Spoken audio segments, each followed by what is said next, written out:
Hi అండి, నమస్తే అండి అందరికీ. ఈరోజు ఒక మంచి అందమైన లట్కన్స్ తయారు చేసుకుందాం. అంటే 4x4 ఇంచెస్ క్లాత్ తీసుకొని నేను మడత పెడుతున్నాను, చూసారు కదా, అలాగా మడత పెట్టి దాని మీద ఒక కుట్టు వేసేయాలి.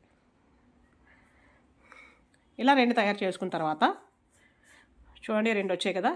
ఈ రెండింటికి ఇప్పుడు ఆల్రెడీ మనం థ్రెడ్ ఏదైతే తయారు చేసుకున్నామో దాని మీద అలా మధ్యలోకి పెట్టి ఈ పైదాన్ని అలా తిరగేసి పెట్టి దాని రెండింటిని కలిపి మళ్ళీ కుట్టేయాలి. అంటే మధ్యలో థ్రెడ్ కింద ఒకటి పైన ఒకటి కుట్టేసిన తర్వాత ఎక్స్ట్రాగా ఉన్న క్లాత్ కానీ దారాలు కానీ ఇవన్నీ కట్ చేసేసుకొని చక్కగా రెండింటిని ఇలా తిప్పేసుకోవాలి. తిప్పేసుకుంటే చక్కగా మనకు ఒక అంటే సగం విరిసిన మొగ్గలా అనిపిస్తుంది అనమాట.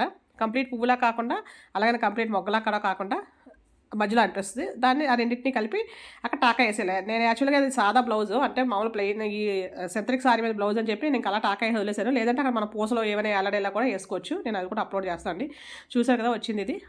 ఇప్పుడు ఈ బ్లౌజ్కి వేసేసిన తర్వాత చూద్దాం. సో ఇది బ్లౌజ్ అండి, ఇది నార్మల్గా డైలీ వేర్ సింథటిక్ వేర్ అనమాట. సో దానికి నేను ఈ థ్రెడ్స్ గ్రీన్ ఉంది కాబట్టి నేను గ్రీన్ అలాగా చక్కగా చూసారు కదా భలే వచ్చి అందంగా ఈ రెండు వేసాను. ఇంకా రకరకాల డబల్ కలర్స్ వేసుకోవచ్చు, ఇంకా మన ఇష్టం, అది మనం ఎలా కావాలంటే అలా చేసుకోవచ్చు. సో ఇది కాకుండా మనకి ఇంకేంటంటే ఇంకొక రకమైన లట్కన్స్ కూడా నేను ఆల్రెడీ ప్రిపేర్ చేశానండి. నేను అప్లోడ్ చేశాను. మీకు ఎవరికైనా ఇంట్రెస్ట్ ఉంటే కనుక ఒకసారి చూడండి. లాంగ్లోను అండ్ ఆల్సో షార్ట్లో కూడా నేను అప్లోడ్ చేశాను. మీకు ఎవరికైనా కావాలంటే వాచ్ చేయండి. థ్యాంక్ యూ అండి.